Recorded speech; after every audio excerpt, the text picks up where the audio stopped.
Vamos começar então. Para quem não me conhece, meu nome é João Carlos Petri, eu sou médico radiologista e eu trabalho principalmente com ultrassom. Eu sou preceptor de radiologia e diagnóstico por imagem aqui na UFFS em Passo Fundo e vinculado aqui ao Hospital São Vicente de Paulo. Aqui tem os depoimentos de alguns dos meus alunos da mentoria de ultrassom transvaginal, né? Então, também para quem não sabe, né, eu tenho uma mentoria de ultrassom transvaginal. Coisa que eu sempre tinha a intenção de fazer é fazer a mesma coisa com a ultrassonografia geral. Então, ao longo da aula aqui, eu vou falar tudo sobre o tema da aula aqui, né, sobre as hérnias, mas eu também vou apresentar a minha nova mentoria, que é a mentoria de ultrassom geral. Então, vamos começar a aula agora. O tema de hoje é desmistificando as hérnias de parede, tá, pessoal?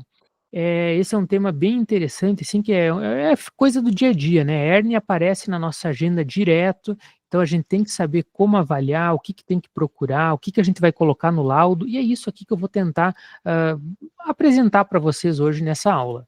Vamos começar conceituando, né? Assim, ó. Primeiro, essa questão que as hérnias são muito comuns, e depois como é que uma hérnia vai se apresentar, né? Geralmente ela tem duas características, né?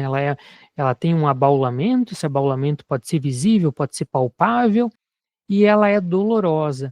E quando a hérnia tem essas duas características, o exame de imagem ele não é muito necessário, né? Clinicamente, o médico tem a capacidade de reconhecer que existe uma hérnia e dar o encaminhamento necessário para aquele tratamento. Agora, quando não é isso que está acontecendo, quando, por exemplo, não tem o abaulamento, o paciente sente dor na região, mas a gente não sabe o que, que tem lá. Aí o exame de imagem ele pode ser útil, né, para identificar se existe ou não uma hérnia subclínica naquela região. E dentre todos os exames de imagem, o que se destaca é o ultrassom, porque ele tem duas características importantes, né? A gente consegue fazer o exame de ultrassom com o paciente em pé e a gente consegue fazer manobras dinâmicas, né? Então a gente consegue pressionar, pode pedir para o paciente fazer valsalva, então tem uma série de manobras que a gente vai ver aqui ao longo da aula que vão ajudar a identificar coisas que não existem em outros métodos de imagem, né? A gente não consegue fazer tomografia com o paciente em pé, não vai conseguir fazer uma ressonância, né? Então o ultrassom ele se destaca nesse quesito. Só para a gente dividir aqui, o que, que a gente vai ver nessa aula então? Hérnias inguinais, direta, indireta, hérnia femoral e de Spiegel, né, que não são exatamente inguinais, mas pela proximidade a gente estuda junto, alterações de linha média, né, então diastases, hérnias medianas, hérnias incisionais, tem também hérnias recidivadas, então uma série de coisas aqui que a gente vai ver e como laudar cada uma delas. Vamos conceituar então a definição. O que, que é uma herniação, né? O que, que é uma hérnia? É uma protrusão de uma alça, um órgão, um tecido através de uma abertura normal em uma estrutura que normalmente contém aquela estrutura para dentro de um determinado lugar, né? Então, por exemplo, no abdômen é uma protrusão de conteúdo intraabdominal através da parede abdominal. Mas não só através. Por exemplo, aqui ó, a gente tem uma hérnia de hiato, não é o tema da aula hoje, mas não deixa de ser chamado de hérnia. O diafragma é a estrutura que está contendo ela, se ela passa através dele, né? Então é uma estrutura herniada. Mas vamos falar agora de hérnias de parede, né, que é o tema da aula. As hérnias de parede elas acontecem em locais de fragilidade da parede abdominal. Por exemplo, na linha média, a gente sabe que existe uma área de fragilidade acima do umbigo, né, que é aonde as fibras elas sofrem uma decussação. Então, aquelas fibras que estão atrás do reto abdominal de um lado, decussam e vão para cima no outro lado. Aquelas que estão embaixo do outro lado, decussam e vêm para cima no lado 1. Isso gera uma certa fragilidade ali na região supraumbilical, então a gente tem uma maior predisposição a hérnias medianas nessa topografia. Existem outras fragilidades anatômicas, como por exemplo, ali na parte lateral do abdômen, que dá a hérnia de Spiegel, por exemplo. Nós temos fragilidade em trajetos anatômicos embriológicos, por onde desce o testículo lá no homem, né? Então, a hérnia inguinal indireta é uma fragilidade também. Quando alguma aponeurose sofre uma ruptura, então é o local da hérnia direta, né? Então nós vamos ver tudo isso aqui ao longo da aula. E quando nós vamos fazer o exame, nós temos que escolher um transdutor, né? Qual que é o transdutor adequado aqui para nós avaliarmos uma hérnia abdominal? O ideal é sempre a gente usar um transdutor linear, tá, pessoal? O transdutor linear, ele tem uma resolução maior e ele vai ter uma capacidade de demonstrar aquela anatomia de uma maneira mais precisa. E entre os transdutores lineares, nós temos aqueles mais compridos, né, de 5 centímetros, e aqueles mais curtinhos de 13,5 centímetros, geralmente, né? Então, o que que é melhor? É sempre melhor usar os maiores, obviamente, quando disponíveis, né? Esses maiores aqui, eles vão mostrar uma região mais ampla e vai facilitar para a gente identificar a anatomia lá na hora. Agora, quando o paciente começa a ficar um pouquinho mais gordo, né? Se o paciente é mais obeso, às vezes a gente vai precisar fazer o exame com o transdutor convexo, porque a profundidade do linear não alcança lá as estruturas que a gente precisa ver. Então, esse aqui vai ter uma resolução um pouquinho pior, mas ele vai alcançar profundidades maiores e vai permitir que a gente faça esse exame de uma maneira melhor. Quando disponível, tem um outro transdutor, que é aquele linear também, mas com uma frequência mais baixa, né? Que geralmente a gente usa para exames vasculares, em torno de 7 a 9 MHz, né? Aquele lá, ele é excelente também para avaliar herniações de parede. Temos alguns recursos úteis aqui que nós devemos conhecer no aparelho, né? Que é o trapezoidal e o panorâmico. Esses recursos, eles costumam ter nomes diversos dependendo de qual é a marca, né? Então, lá, Philips vai ter um, a GE vai ter outro nome, né? Mas o que a gente tem que saber é o seguinte, o trapezoidal, ele abre essa abinha lateral aqui no linear, né? Que quando a gente está fazendo uma imagem com o transdutor linear, ela fica retangular aqui, ó. Aí a gente aperta esse botão do trapezoidal, a gente ganha um espaço a mais aqui nas laterais, né? Para poder ver. Isso aqui ajuda bastante. Claro que a gente tem que ter a noção de que essa aba lateral, geralmente, ela tem uma resolução um pouquinho inferior, ó. Se vocês observarem aqui, ela está mais granulada do que a região central, mas dá, por exemplo, para medida, né, ele é excelente assim para a gente conseguir avaliar. E o outro recurso é o panorâmico, né? O que é o panorâmico? É essas imagens alongadas, grandonas, aqui que mostram grandes áreas, né, da parede abdominal. Dá para fazer às vezes até tipo de um lado até outro, quase um corte axial de tomografia, claro que com uma profundidade menor, mas isso aqui é muito útil para avaliar hérnias. Por exemplo, essa aqui é uma hérnia ingnoescrotal. Eu estou pegando desde lá do início do canal inguinal até lá no testículo. E como que a gente faz essas imagens aqui? Cada aparelho tem um jeito, mas basicamente é apertar no botão panorâmico e aí vai aparecer um menu lá e a gente dá o Start. No momento que deu o Start, a gente vai movimentar o nosso transdutor de maneira longitudinal, né? Não é para cima e para baixo. Imagina assim, ó, que o nosso transdutor é o meu celular aqui, ó, né? Então eu vou fazer o quê? Eu vou movimentar o meu transdutor pela superfície no longitudinal, não assim, né, nesse sentido, né? Sempre no longitudinal. Fazendo essa movimentação, ele vai adquirir essa imagem. Só é importante a gente ter bastante gel em toda a região antes aqui. Então, primeiro a gente passa bastante gel, aperta o Start e começa a mexer. Porque se tiver pouco gel, durante o movimento que a gente está mexendo, vão aparecer falhas aqui em cima, né? E tem que manter a mão bem firme para não dar ondulações aqui, né, na superfície que a gente está percorrendo. Então, com um pouquinho de treino, a gente consegue fazer essas imagens bem bonitas aqui e vale a pena, tá? Uma coisa fundamental na avaliação das hérnias é a avaliação do conteúdo, né? Qual que é o conteúdo daquela hérnia? A grande maioria das hérnias, ela é composta apenas por gordura. E mesmo contendo apenas gordura, a gente tem que prestar atenção em algumas coisas, porque existem hérnias que contêm apenas aquela gordura pré-peritoneal. E isso é um caso especial. A gordura pré-peritoneal não é uma coisa grave, né? Ela é um caso especial que eu vou mostrar daqui a pouquinho. Mas outros tipos de gordura aqui que são mais graves. Então, quando a gente tem gordura mesentérica e quando tem gordura omental. Diferenciar a gordura mesentérica de omental é muito difícil por ultrassom, porque elas vêm em conjunto ali, né? Então é muito difícil de fazer essa diferenciação. Mas da pré-peritoneal a gente consegue. Outra coisa é quando tem líquido, né? Ela pode ter um líquido por algum processo inflamatório, ou ela pode ter líquido dentro dela porque o paciente tinha líquido na cavidade abdominal, um paciente assítico, por exemplo. Outra coisa que comumente hernia para dentro, né, de um saco herniário é o intestino, né? Então, tanto delgado, cólon, apêndice, eventualmente até partes da bexiga pode herniar, né? Então, tudo isso pode estar localizado dentro de uma hérnia e a gente vai ver agora uns casos especiais dependendo de qual dessas estruturas que está dentro da hérnia, nós vamos ter que fazer algumas considerações diferentes. Primeiro casinho especial que eu queria mostrar para vocês aqui é a gordura pré-peritoneal, hérnia de gordura pré-peritoneal. Essas hérnias geralmente elas estão localizadas na linha média e elas são congênitas, né? Elas têm um defeito ali na linha média congênito e aquela gordura pré-peritoneal, ou seja, ela está acima do peritônio e atrás da linha alba. Essa estrutura aqui, ela passa por aquele defeito e forma essa hérniazinha. Então, se a gente estiver observando aqui, ó, tá o fígado aqui embaixo,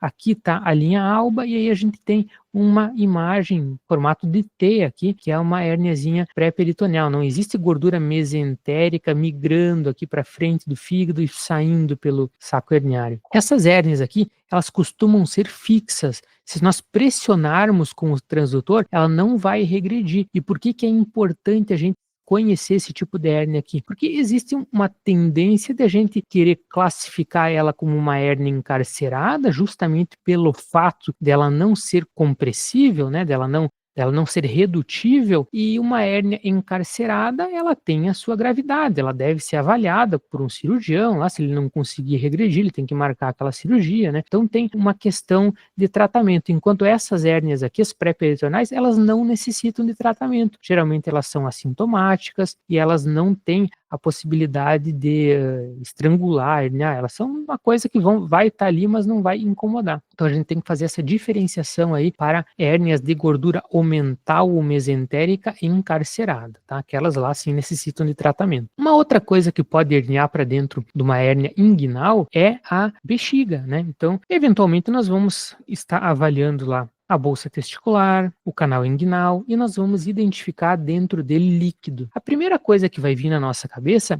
é que naquela região exista o que é mais comum, uma hidrocele comunicante, às vezes, né, subindo ali pelo canal inguinal. Agora, é sempre importante fazer uma varredura cranial, identificar se aquela coleção ali, ela termina ou se ela se comunica até lá no abdômen. Eventualmente, a gente vai subir, ela vai se comunicar lá com a bexiga. Então, é uma hérnia vésico-inguinal, que o tratamento vai ser diferente, né? Então vai ter que ter alguns cuidados diferentes aí na hora da cirurgia. Então, hérnia vésico-inguinal. Um outro caso diferente que a gente vai chamar, né, a hérnia de Amiande. A hérnia de Amiande é uma hérnia que tem o apêndice no seu interior, uma hérnia inguinal com o apêndice dentro dela. O apêndice pode estar inflamado ou não. O apêndice pode estar também só o aspecto normal dele. Então, sempre que estiver lá, ele vai ganhar esse nomezinho especial aqui. Falo mais isso porque isso aqui eventualmente pode cair em alguma prova, alguma coisa, né? Então já ajuda aí a ficar por dentro desse termo. Existe um outro nome relacionado à hérnia envolvendo o apêndice, que é a hérnia de Garingeot. Eu não sei falar isso aqui em francês, imagino que não seja da maneira que eu falei, mas o que que é? É a hérnia femoral com o apêndice dentro, tá? Então, nós vamos ter esse nome aqui desse francês aqui para hérnia femoral com o apêndice dentro. Um outro caso que vai receber nome diferente, agora essa hérnia aqui ela pode ser em qualquer local do corpo, inclusive incisional, né? É a hérnia de Littré. A hérnia de Littré, ela é quando tem o divertículo de Meckel dentro da região herniada, né? O divertículo de Meckel, ele é uma estrutura, um remanescente embriológico lá do ducto onfalomesentérico, e ele pode ter uma série de estruturas histológicas intestinais dentro dele ali, né? Pode inflamar, né? Então ele pode ter uma série de complicações. Mas quando ele está dentro de uma hérnia, pode ser inguinal, pode ser mediana, a gente vai chamar então de hérnia de Littré. E agora vamos às manobras, né? Então as manobras é onde o ultrassom se destaca mais ainda, né? Vamos imaginar assim, por que é interessante a gente fazer manobras dinâmicas para avaliar o paciente com hérnia, né? Porque se a gente olhar essa estrutura aqui, ó, que está aqui, as estruturas de partes moles, elas têm uma ecogenicidade muito semelhante. Então, por exemplo, vamos colocar um pouquinho mais para frente aqui, ó. Então aqui tem uma hérnia, tá? Mas vamos imaginar que vocês não sabem isso. Não poderia ser, tipo, algumas camadas diferentes aqui, ó, do tecido subcutâneo, ó. Então, quando a imagem está estática, a gente não consegue ter essa noção muito clara de que existe uma hérnia ali. Agora, no momento em que é feito um movimento, ó, a gente vai observar aquela hérnia saindo ali, ó, né? Então, aquela hérnia vai se se movimentar enquanto as demais estruturas estão estáticas, né? Quando a gente tem uma estrutura se movendo lateralmente e as outras estruturas estacionárias, a gente consegue identificar ela com muito mais precisão. Eventualmente, nós não vamos ter uma hérnia aparecendo durante o exame, quando o paciente fizer alguma manobra, essa hérnia vai surgir, então vai ajudar a gente a identificar, ou uma hérnia está para fora, mas nós vamos comprimir, ela vai regredir, nós vamos ganhar a informação se essa hérnia é redutível ou não. Então tem várias utilidades, manobras dinâmicas para avaliar as hérnias. Vamos ver especificamente cada uma delas aqui, ó. Então a compressão, né? A compressão ela vai primeiro ajudar a identificar a hérnia, como eu falei, né? Imagina um monte de estrutura estática lá, eu aperto uma delas, regride para dentro. Eu descubro que ali tem uma hérnia. Compressão é super simples, né? Basicamente apertar com o transdutor ou às vezes até com a ajuda da mão e forçar o saco herniário para dentro do seu ósteo, né? Esse é o conceito aí de compressão. Outra utilidade é exatamente ver isso. Será que ela é redutível ou não, né? Aperta, aperta, aperta e não é redutível, né? Então, essa é uma utilidade da ultrassom e também avaliar a sensibilidade à dor. Às vezes a gente vai apertar, no momento que a gente aperta, o paciente queixa, agora tá doendo, tá doendo. Não. A sensibilidade e a dor é um dado que nós temos que colocar no nosso laudo. Depois eu vou mostrar como fazer laudo de cada uma das hérnias também. A outra manobra importante é a manobra de Valsalva. E a manobra de Valsalva, ela deve ser feita preferencialmente com o paciente em pé. Por quê? Porque o fato do paciente estar em pé vai potencializar a Valsalva, né? Então, além da força que ele está fazendo, tem aquela força da coluna hidrostática, né? Empurrando a hérnia. Então, é uma ajuda. Motivos pelo qual a gente faz uma manobra de Valsalva. Motivo 1, identificar se existe uma hérnia. Mesma história. Estruturas estacionárias paradas, no momento que ele força, alguma coisa anda ali pelo meio. A gente vai identificar a hérnia. Motivo 2, avaliar mudanças no conteúdo. É esse exemplo que está rodando no videozinho aqui, ó. Imagina a situação em que a gente tem uma hérnia que tem somente gordura. No momento que o paciente faz Valsalva, aquele conteúdo modifica. Ele passa a ter gordura e alças intestinais. Isso é um dado relevante que a gente deve citar no nosso laudo. Mudanças de volume, né? Normalmente, quando o paciente faz Valsalva, aquela hérnia vai estufar, ela vai aumentar de volume. E é o momento que a gente vai usar para medir. Nas hérnias medianas, lá, nós vamos medir a hérnia no momento em que ela tiver o seu volume máximo. Surgimento de sensibilidade, né? Mesma coisa, o paciente fez a força, começou a doer. Isso é um dado que a gente deve colocar lá no nosso laudo. E como eu falei, né, ela deve ser sempre feita em ortostatismo, ao contrário da compressão, né? A compressão com o paciente em pé, ela é menos eficiente do que a compressão com o paciente deitado, porque ele está deitado, a pressão diminui, se a gente comprimir, a gente vai ter uma maior probabilidade de reduzir aquela hérnia. Então é isso que a gente está tentando ver, será que ela reduz ou não? Então é melhor fazer a compressão com o paciente deitado e fazer a Valsalva com o paciente em pé. Uma outra coisa que nós temos que avaliar na hérnia é o formato da hérnia. Por quê? Porque o colo, né, da hérnia, se ele for um colo estreito, existe uma maior probabilidade desse conteúdo do saco herniário encarcerar, estrangular. Vamos só revisar os conceitos, o que é estrangular e encarcerar. Encarcerar é quando a gente tem estruturas herniadas que não reduzem mais, né, elas estão fixas para fora. Estrangular é quando a gente tem um comprometimento do suprimento vascular dessa estrutura dentro do saco herniário. Então já está tão apertado aquele colo ali que os vasos não conseguem mais mandar sangue, ou a drenagem venosa eventualmente está interrompida e a gente tem um processo inflamatório, né? Então demandando uma correção cirúrgica de urgência, né? Então isso é o conceito aqui de encarceramento e estrangulamento. Hérnias com o colo mais largo, muito pouco provavelmente vão encarcerar, porque a estrutura da mesma forma que entra, ela tem a capacidade de sair daquela hérnia com facilidade devido ao colo ser largo, né? Então isso aqui é importante de a gente descrever no nosso laudo também. Então, aproveitando aqui, eu gostaria de falar um pouquinho sobre a mentoria que eu estou iniciando agora, né? A mentoria de ultrassom geral, que é, na verdade, uma cópia em estrutura da minha outra mentoria de ultrassom transvaginal. O que consiste essa mentoria? São aulas ao vivo, são ministradas nos domingos pela manhã. Essas aulas, os alunos fazem perguntas ao final, né? A gente discute os casos e, de tarde, naquele mesmo dia, essa aula é migrada para uma plataforma, e aí quem não conseguiu ver ao vivo pode assistir depois e pode repetir lá fica lá disponível para os alunos assistirem quantas vezes eles quiserem, né? A gente tem um laudário também, eu vou falar melhor dele depois, e um grupo do WhatsApp que eu também vou abordar depois. Só para a gente ter uma ideia assim do que está programado aqui para essas aulas, né? Então, um módulo aqui de fígado e vias biliares, né, com esteatose, hepatopatia crônica, nódulos hepáticos, hipertensão portal, elastografia, né? Isso aqui é uma coisa que está muito em alta, né? O exame de elastografia, eu tenho bastante experiência com elastografia, vias biliares, vesícula biliar, tem um módulo aí com o restante do abdômen, né? Pâncreas, baço, rins e vias urinárias, adrenais, próstata, bexiga, abdômen agudo, ultrassom intestinal, ultrassom torácico, né? Então tudo isso aqui a gente vai ver. Essas que estão sublinhadinhas aqui, ó, são as aulas que já estão agora disponíveis lá na plataforma, né? Quem entrar já tem acesso a elas agora. O módulo de Doppler abdominal, né? Então incluindo aí Doppler renal, Doppler hepático, síndromes compressivas, doença venosa pélvica, aorta ilíaca, ultrassom de transplante, né? Aqui vai incluir transplante hepático e transplante renal. Então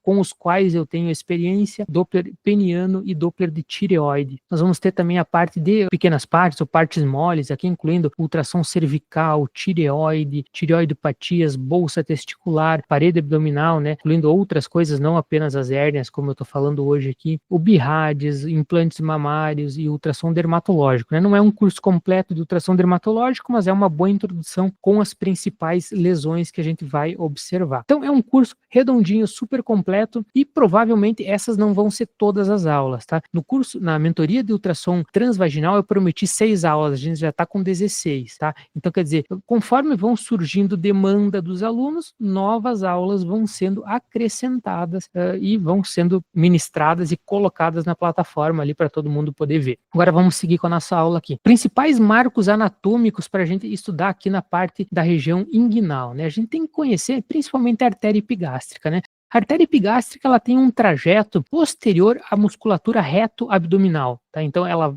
passa atrás do reto e eventualmente ela vai para a lateral, ela lateraliza em direção aos vasos ilíacos que dão a origem a essa artéria. Então, se a gente for seguir o fluxo do sangue, ele sai aqui da artéria ilíaca, vem para a artéria epigástrica e fica atrás do músculo reto abdominal. Mas por que eu digo que é importante a gente conhecer que ele está atrás do reto abdominal? Porque essa estrutura aqui vai ser sempre visível à ultrassom. Isso aqui é uma imagem que é pré-peritoneal, então não tem como uma alça intestinal interpor aqui e a gente não conseguir ver a artéria epigástrica. Então aqui tem 3 vasinhos, ó, é a artéria epigástrica e 2 veias, tá? E é eles que a gente vai ir seguindo no nosso exame para conseguir achar a região inguinal certinho. O melhor marco anatômico é esse. Então aqui eu tenho um videozinho mostrando eu seguindo a artéria epigástrica, né, os vasos epigástricos até a sua origem. Ó, vamos voltar ao vídeo aqui. Ó. Eles estão atrás do reto abdominal, lateralizam e migram em direção a sua origem lá na artéria ilíaca, tá?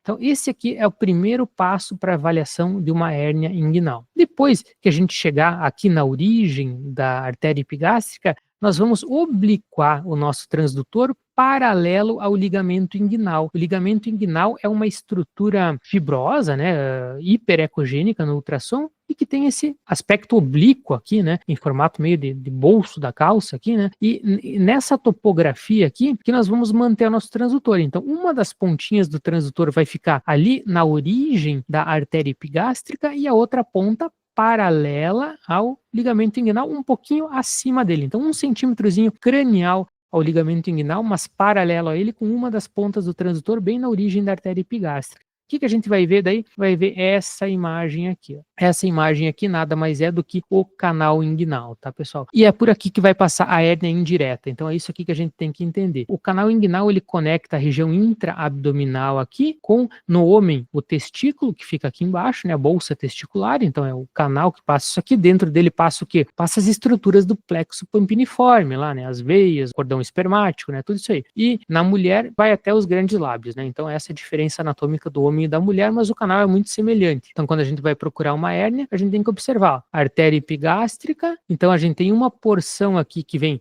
de profundo para superficial e uma porção que vem de cranial para caudal. Então, essa aqui é onde a gente vai procurar a nossa hérnia indireta. E como que a gente vai diferenciar quando uma hérnia é direta ou indireta? Querendo tentar imaginar se eu conseguia uma maneira de eu entender qual é a diferença de uma hérnia direta e indireta, eu imaginei assim, imagina que a gente está com o paciente lá com abaulamento na região inguinal, a gente corta a pele dele e identifica imediatamente a hérnia. Isso seria uma hérnia direta. Agora imagina que a gente corta a pele subcutânea ali e ainda tem o canal inguinal. Aí eu tenho que cortar o canal inguinal e dentro do canal inguinal está a hérnia. Então essa seria uma hérnia indireta. De maneira que eu pensei aqui só para visualizar o que seria a diferença entre as duas. Mas no ultrassom, a gente tem que entender isso aqui, ó. A hérnia direta, ela passa por dentro do triângulo de Hasselbeck, que é delimitado aqui pela artéria epigástrica, pelo ligamento inguinal e pela borda lateral do reto abdominal. Então, se ela está entre essas estruturas aqui, ela é uma hérnia direta. Se ela passa por cima da artéria epigástrica e desce aí lá para o canal inguinal, aí a gente tem uma hérnia indireta, né? Então, essa aqui é a anatomia que a gente tem que conhecer. Uma inferência que a gente pode tirar disso é que no momento em que a alça, que a hérnia passa por cima, a hérnia indireta passa por cima da artéria epigástrica, se ela tiver alças em seu interior, aquele gás da alça vai obscurecer a nossa artéria epigástrica, enquanto quando a gente estiver olhando uma hérnia direta, mesmo que ela tenha alças dentro dela, a gente vai sempre conseguir ver perfeitamente a artéria epigástrica, porque ela está abaixo da artéria epigástrica, né? Então, essa é uma diferença interessante aí da gente ter noção. Quando a gente coloca o transdutor nessa topografia aqui, ó, e aí a gente pede para o paciente fazer valsalva e surge uma hérnia junto ao canal inguinal, existe uma diferença. Por quê? Porque as hérnias diretas, elas vão vir de baixo, elas vão empurrar o canal, as estruturas do canal inguinal, né, que são essa estrutura ecogênica com umas bolinhas pretas dentro, né, parece um favo de mel aqui, que é descrito nessa estrutura aqui. Então, quando a hérnia está embaixo dessa estrutura ecogênica, nós vamos dizer que essa hérnia ela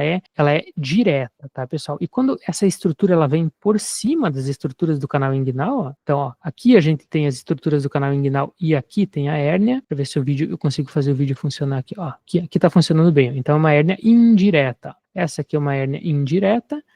As estruturas ecogênicas com vasinhos dentro do canal inguinal estão abaixo da hérnia, portanto, a gente tem uma hérnia indireta. Quando as estruturas do canal inguinal estão acima da hérnia, né, ou seja, a hérnia está profunda, as estruturas do canal inguinal, nós temos uma hérnia direta, tá, pessoal? Então, essa aqui é a diferença que a gente tem que guardar. Agora, vamos ver alguns detalhes aqui sobre as hérnias indiretas, né? Elas são as hérnias mais comuns na região inguinal, elas vão ter aquele trajeto, né, como eu falei, por cima ali do vaso da artéria epigástrica. Nos homens, elas podem percorrer aquele trajeto embriológico por onde o testículo desceu e chegar até a bolsa testicular. São as chamadas hérnias inguinoescrotais, que em sua maioria são indiretas, mas eventualmente vou até mostrar um caso que a gente pode ter hérnias inguinoescrotais diretas também. Na mulher, então, ela passa ali pelo canal de Nu, que pode chegar até os grandes lábios, né? A mesma região anatômica. Aqui nós temos uma hérnia passando ali por dentro do canal inguinal. Então a gente está naquela posição, né? O canal inguinal está aqui. No momento que a gente faz a valsalva, a hérnia extrui lá para fora, ó,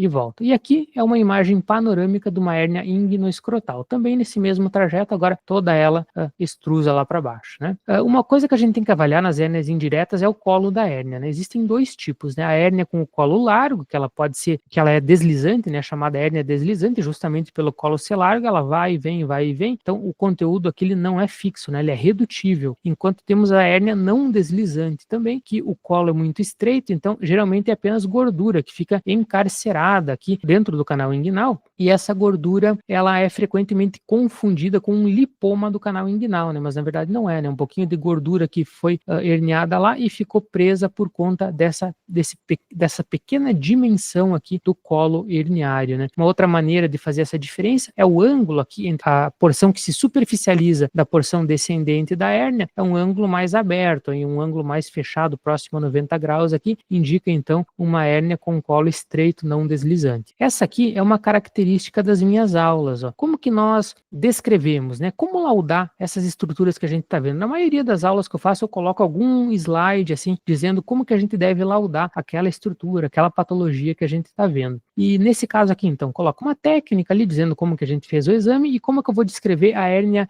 indireta, então. Hérnia inguinal indireta do lado direito, de moderadas proporções, contendo gordura, pouco sensível, que é completamente redutível com a pressão do transdutor quando o paciente está em decúbito dorsal, mas não é redutível na posição ortostática. Durante as manobras de valsalva, a hérnia aumenta de volume, mas não muda o seu conteúdo, tanto em ortostatismo como em decúbito. É interessante colocar aqui se existem ou não hérnias ipsilaterais, né? Tem gente que gosta de fazer também o lado contralateral. Eu sou da opinião de que para fazer o lado contralateral, o médico deveria ter pedido o lado contralateral também. Eu não faço de rotina no outro lado, né, quando não existe o pedido. E agora vamos para as hérnias diretas, né? As hérnias diretas, elas são as segundas hérnias mais comuns, né? Então, a primeira é a indireta e depois nós temos a direta. Elas são hérnias adquiridas, né? Elas têm duas causas principais aqui, né? O defeito no tendão conjunto ou o estiramento do tendão pelo canal inguinal, e o colo, ele surge, então, lateralmente, aqui a borda do reto, acima do ligamento inguinal, aqui, né? Acima do canal inguinal também, e inferiormente a artéria epigástrica. Então, essa é a anatomia, ou seja, dentro do triângulo de Hasselbeck aqui, né? O que a gente tem que entender aqui? Que nessa região anatômica aqui, nós temos essas estruturas, essas fasciazinhas aqui. Então, como que funciona isso aqui? Ó? Deixa eu anotar para vocês aqui para ver como é que é. Ó. A gente tem aqui uma estrutura mais ou menos triangular aqui, que são os músculos, né? O oblíquo externo, o oblíquo interno, e transverso do abdômen, né? Cada fáscia dele vai comunicar aqui com uma estrutura e depois tem o peritônio lá embaixo aí. E aqui nós temos o músculo reto abdominal, né? Então, todas essas estruturas se juntam aqui, formam esse tendão conjunto aqui, tá? Esse tendão conjunto que é a estrutura que rompe no momento que a gente tem uma hérnia na região inguinal, uma hérnia direta. Então isso aqui vai romper, né? Então a partir do momento que isso aqui rompeu, nós temos uma passagem, né, do conteúdo intestinal aqui para a região inguinal, e ele vai assumir aquela forma que a gente viu antes ali. Eu vou mostrar agora alguns exemplos disso aqui. Então o que a gente vai ver no exame? A gente vai ver de um lado o reto abdominal, do outro lado os vasos ilíacos ali, os vasos ilíacos, né? E no meio disso a hérnia protruindo naquela região. Ó, quando a gente acha a artéria epigástrica ali, os vasos epigástricos, a hérnia ela vai estar sempre caudal a ele, né? Então, essa é uma outra característica aqui da hérnia direta. Eventualmente, a hérnia direta ela vai ter aquele aspecto muito semelhante ao da hérnia indireta, só que diferente daquela, a gente não vai ter a artériazinha epigástrica aqui, ó, nesse local de transição entre a porção que vai para cima e a porção que vai para baixo. Aqui a gente tem, na verdade, o tendão conjunto, né? É por cima dele que vai se dobrar a hérnia direta. E uma outra característica dela é que quando ela entra aqui, aquelas estruturas que estavam no canal inguinal, elas são rechaçadas para cranial, né? Para superficial, né? Então elas vão ser rechaçadas para cima, enquanto uma hérnia indireta, ela iria por cima das estruturas do canal inguinal, tá? Então essa é uma noção anatômica aqui que é bem importante de a gente ter. Ó, aqui é um exemplo para mostrar como uma hérnia direta também pode ir lá até o testículo. Então nós temos aqui uma hérnia saindo da região, passando ali, ó, medial à origem dos vasos ilíacos, ó, em nenhum momento ela passa por cima da artéria epigástrica, e ela vai lá para o canal inguinal e chega até o testículo, né? Só que essa hérnia aqui, então, ela é uma hérnia direta, né? Então, também pode existir hérnias inguinoescrotais diretas, da mesma maneira que o mais comum, que são as indiretas. Ó, mais um exemplo aqui, agora com um videozinho, ó, mostrando uma protrusão de conteúdo ali entre o reto abdominal e os vasos e a artéria epigástrica, né? E os vasos ilíacos aqui, ó. Então, essa protrusão aqui que a gente tem que localizar, ó. Hérnia direta, portanto.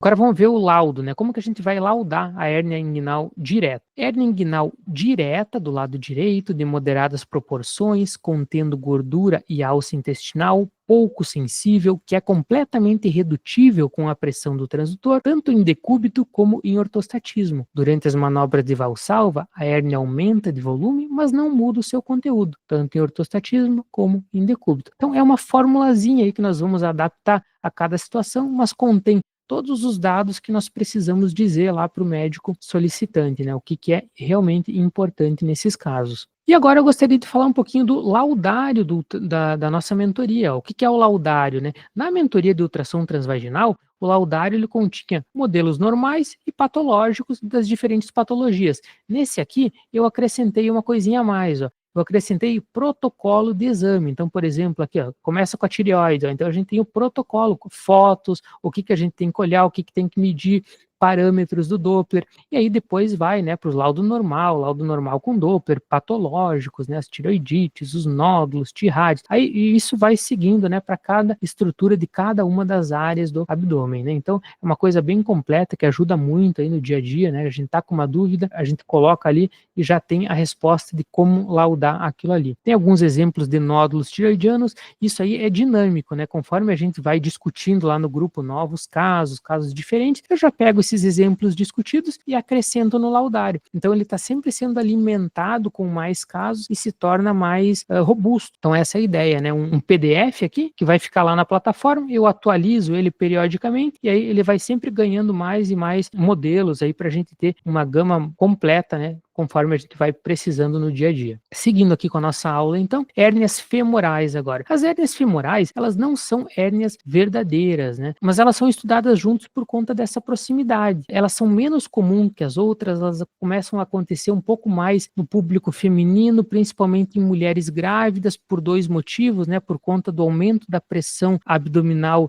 por conta da gravidez, mas também por conta daquela maior hidratação, e talvez não seja o termo certo, mas o maior amolecimento dos tecidos maternos, então tem uma maior predisposição a ter hérnias, e uma das hérnias, no caso aqui, é a hérnia femoral, né? Então, por onde que a hérnia femoral ela vai surgir? Ela passa lá pelo anel inguinal inferior, né? Então, ela vai estar medial ou anterior aqui à veia femoral comum, e o marco anatômico mais importante para a gente identificar ela é a confluência da veia safena magna. Então, quem faz Doppler venoso sabe achar essa anatomia super fácil ali na raiz da coxa, né? Nós vamos identificar um vaso aqui, ó, essa imagem aqui, ó, o vaso, a safena magna chegando aqui na veia femoral comum, e é exatamente essa imagem que a gente precisa avaliar. Nós vamos deixar o paciente em pé, porque dificilmente essa hérnia vai aparecer com o paciente em decúbito, então quando o paciente estiver em pé, ele vai fazer uma valsalva, nós vamos investigar essa região aqui, e nós vamos identificar então um conteúdo herniário descendo rente à veia femoral comum,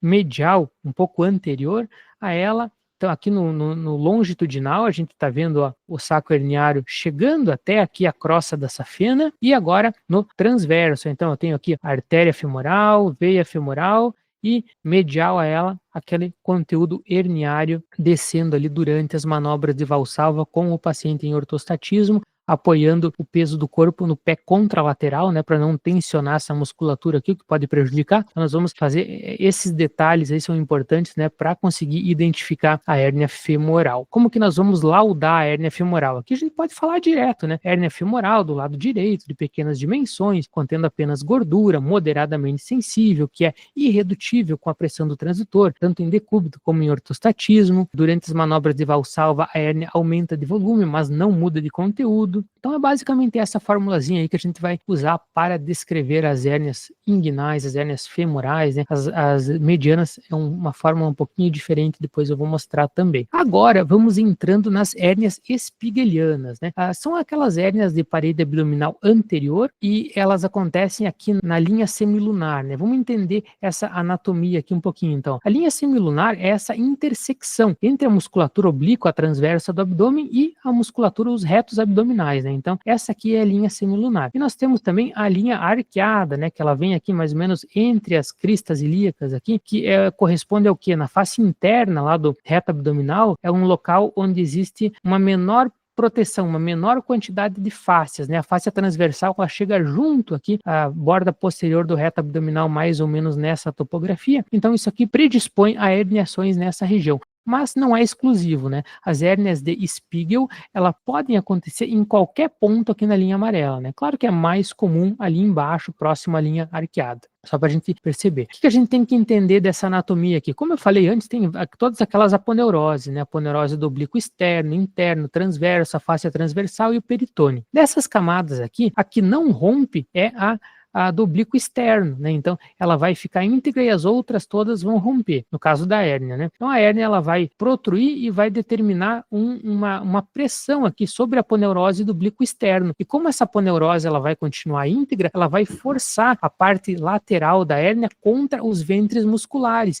E isso vai dar um aspecto característico para essa hérnia, que é a hérnia em formato de cogumelo, né? Então, essa hérnia aqui ela tem a característica de geralmente não ser palpável, né, clinicamente, justamente porque ela é muito pequena, ela tem a característica de ter o colo curto, predispondo a estrangulamento, encarceramento, o que torna o exame de imagem ainda mais importante, e ela tem esse formatinho de cogumelo característico aqui, ó, uns videozinhos aqui com hérnias de Spiegel, né? Então a gente vai fazer a varredura ali de toda a linha semilunar e eventualmente nós vamos identificar uma protrusão de conteúdo ali durante manobras de valsalva, lembrando que é sempre importante fazer com o paciente em pé. Como que nós vamos laudar uma hérnia de Spiegel, né? A hérnia de Spiegel, do lado direito, de pequenas proporções, contendo gordura, dolorosa, como ela geralmente é, né? Que não é completamente irredutível com a pressão do transdutor em decúbito dorsal. Durante as manobras de valsalva, a hérnia aumenta de volume e surgem alças intestinais em seu interior, notadamente em ortostatismo.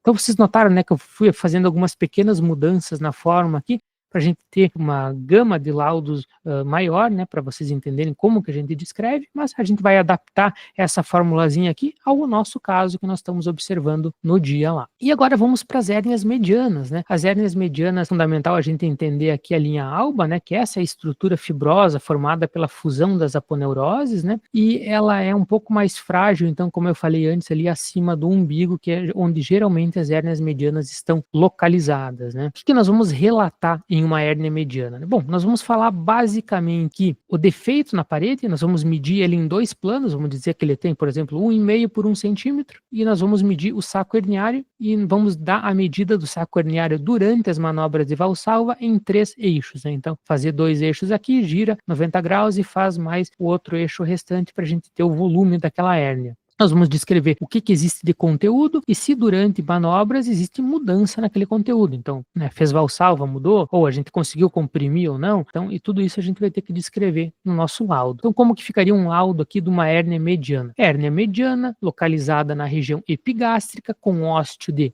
1,2 por 1 e saco herniário de 2,5 por 2 por 1, contendo gordura. Durante as manobras de valsalva, em ortostatismo, observou-se aumento da hérnia. Com a compressão, o conteúdo reduz completamente em decúbito dorsal, mas não reduz completamente em ortostatismo. Então, um modelinho aqui para a gente adaptar no nosso dia a dia de laudo de hérnia mediana. Agora, hérnias incisionais, né? As hérnias incisionais são exatamente igual à mediana, só que ela pode ser em outros lugares que não a linha média, né? No lugar de cicatriz. A diferença é que vai ser em um local onde antes foi realizada uma cirurgia, então agora a gente vai estar identificando uma hérnia naquela topografia ali. O que pode ter acontecido? Algum ponto pode ter estourado, né?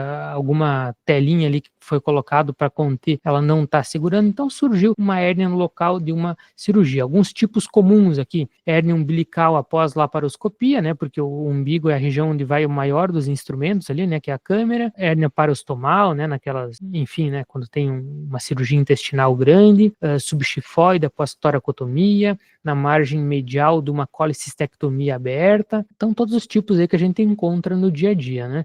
E como eu falei, nós vamos ter que usar geralmente transdutor convexo ou fazer uma panorâmica bem feita, porque essas hérnias costumam ser grandes, o colo delas ele é bastante variável, porque depende do que aconteceu, né? Se foi só um pontinho que rompeu, pode ser que tenha um colo estreito, pode ser que ela esteja predisposta a complicar mais, ou se a abertura na parede é ampla, né? Então pode ser que ela tenha um colo largo e aí ela tem menos predisposição à complicação, mas fica uma hérnia maior, mais feio esteticamente, né? Então tudo isso nós vamos avaliar caso a caso. Um outro caso aqui que é interessante é das hérnias recidivadas, né? Então, é o mesmo conceito de uma hérnia pós-operatória, só que nesse caso aqui era uma hérnia que foi a cirurgia, né? Então, foi feita uma correção de uma hérnia, um tempo depois o paciente volta com um abaulamento e aí a gente percebe que naquela região existe uma nova hérnia. Então, o que a gente tem que ter na cabeça para avaliar? Geralmente as hérnias, elas são tratadas com aquelas telas de fixação, então é importante a gente conhecer o aspecto ultrassonográfico de uma tela de fixação. Aqui eu coloquei um casinho que é um granuloma adjacente à tela, mas não é essa a intenção. Aqui a ideia é só mostrar a ecogenicidade da telinha, né, que é isso aqui. E eventualmente nós vamos ver então a tela de fixação, lá ela pode ter uma sombra acústica também, ó, então essa parte mais ecogênica aqui é a tela.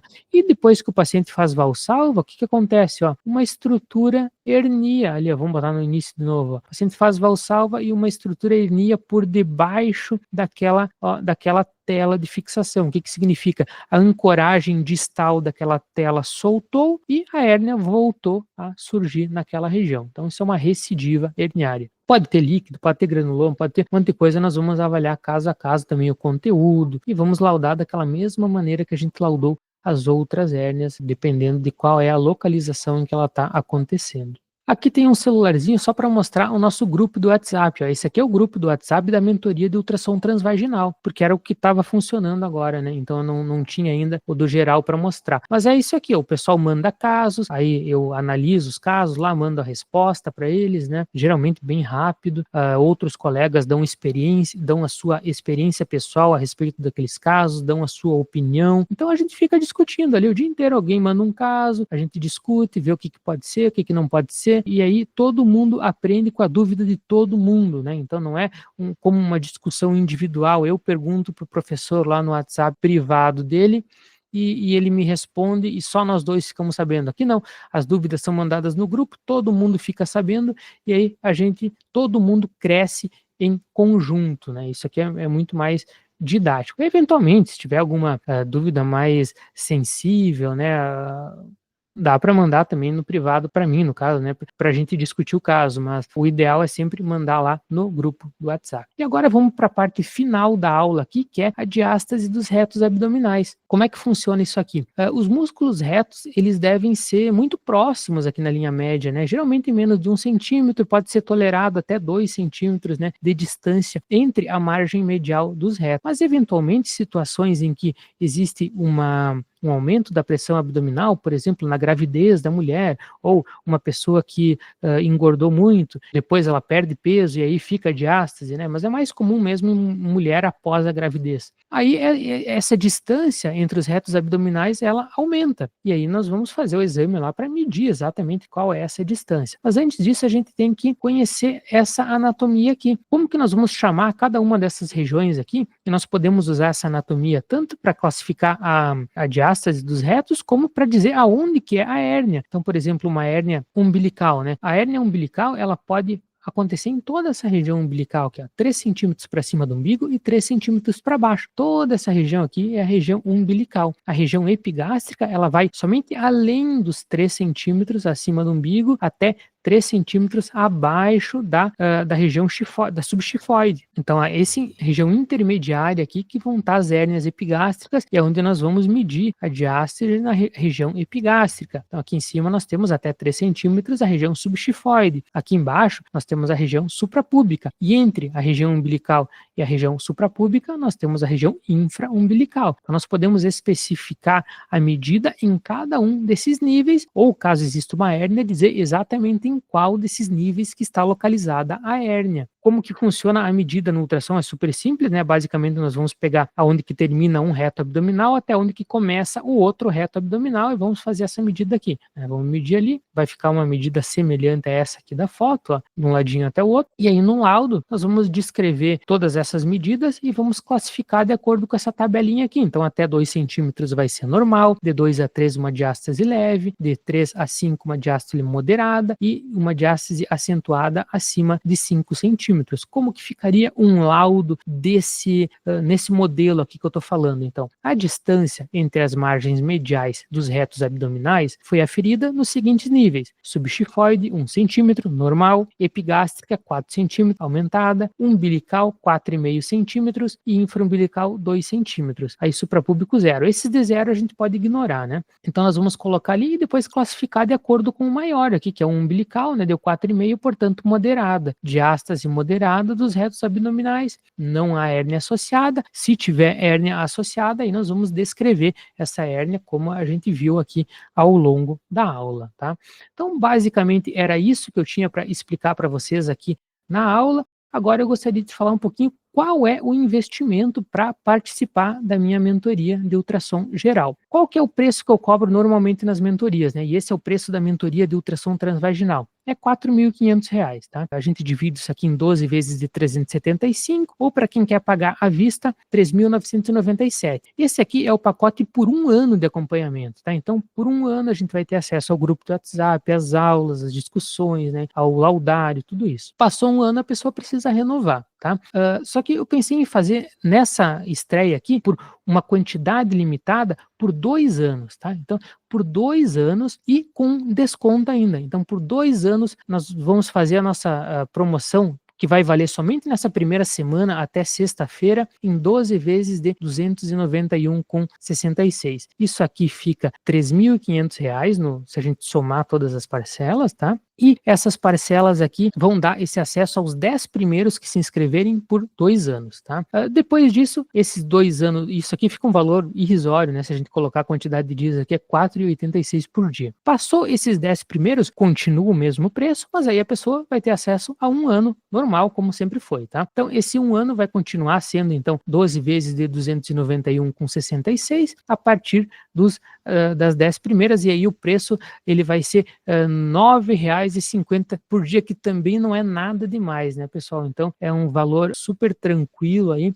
que a gente vai tirar praticamente um exame particular ali que a gente faz, já tira esse valor, né? Então, o preço à vista é um desconto maior ainda, né? Então fica R$ 2.997 à vista. Isso aqui pode ser feito Pix, pode ser feito boleto, pode ser feito cartão, tá? Então esse era o recadinho que eu queria dizer para vocês. Essa promoção ela não vai ser aberta imediatamente agora, ela vai ser aberta amanhã de manhã, na sexta-feira, 7 horas da manhã. Os 10 primeiros que comprarem vão ganhar aquele bônus de 2 anos, depois os próximos fica com um ano, mas também com preço super em conta, né? R$ 1.000 de desconto em cima do preço base da mentoria. A partir da sexta que vem, o preço volta lá para os 4.500, né? Quem quiser fazer à vista, então a partir da próxima sexta, que vai cair no dia 13, né? Então vai ser uma sexta-feira 13, o preço vai voltar a ser 3.997 para quem quiser fazer à vista. Então é uma ótima oportunidade de conseguir um valor com desconto aqui, ó, de R$ 1.000 à vista, ou naquela parcelinha que fica super em conta também. Tá, pessoal? Vamos ver aqui se eu esqueci de falar alguma coisa. Eu acho que não. É isso, então. Muito obrigado pela atenção de todos. Teve bastante gente aqui acompanhando a live. Muito obrigado. Até a próxima, pessoal. Para quem se inscrever aí na mentoria, a gente se vê na próxima aula, que já vai acontecer, não agora no próximo domingo, no outro, a respeito de esteatose. Nos vemos lá.